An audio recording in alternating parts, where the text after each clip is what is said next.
Hello అందరూ ఎలా ఉన్నారు? నేనైతే చాలా బాగున్నాను.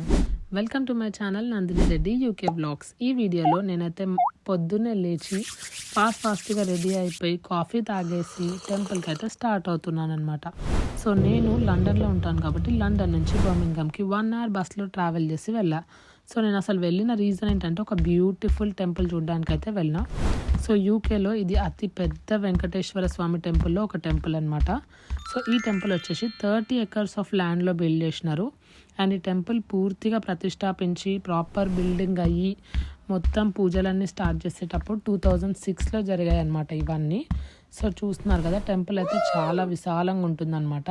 నేనైతే అర్చన టికెట్ తీసుకొని మార్నింగే వెళ్ళినా కాబట్టి టెంపుల్లో పెద్ద రష్ అయితే ఏం అనిపించలేదు. అందుకే నేనైతే దేవుణ్ణి ప్రశాంతంగా దర్శించుకోగలిగిన.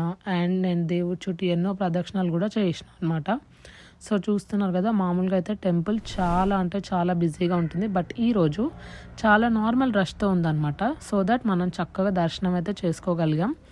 అండ్ ఈ టెంపుల్లో వీడియోస్ కూడా మనకి బేసిక్గా అలౌ చేయరు. బట్ నేను పర్మిషన్ తీసుకొని సమ్హౌ మేనేజ్ చేస్తానమాట. సో ఇదంతా అవుటర్ వ్యూ, టెంపుల్లో అవుటర్ వ్యూ అనమాట. వాటర్ వేసి అక్కడ కూడా ఒక దేవుణ్ణి పెట్టారు. సో టెంపుల్ అయితే చాలా పెద్దగా మీకు విశాలంగా కనిపిస్తుంది. అండ్ ఇది వచ్చేసి టెంపుల్ యొక్క మెయిన్ గోపురం అనమాట. సో ఈ మెయిన్ గోపురం దగ్గర మన యూకేలో ఉన్న జనాలందరూ ఫొటోస్, సెల్ఫీస్ అవన్నీ కూడా తీసుకుంటారు. ఎందుకంటే టెంపుల్ ఫేమస్ పాయింట్ అది. అండ్ ఇక్కడ కనిపించేదంతా ఇది అన్నదానం హాల్. సో ఇది రీసెంట్గా బిల్డ్ చేసిన ఒక పెద్ద అన్నదానం హాల్ అనమాట. ముందు చిన్న హాల్లో అయితే అన్నదానం చేసేవాళ్ళు. అండ్ మాకైతే చాలా టేస్టీగా కిచిడి అండ్ కేసర్ అయితే సర్వ్ చేస్తారు. నేనైతే ఫుడ్ని చాలా ఎంజాయ్ చేశాను. Thanks guys, to subscribe.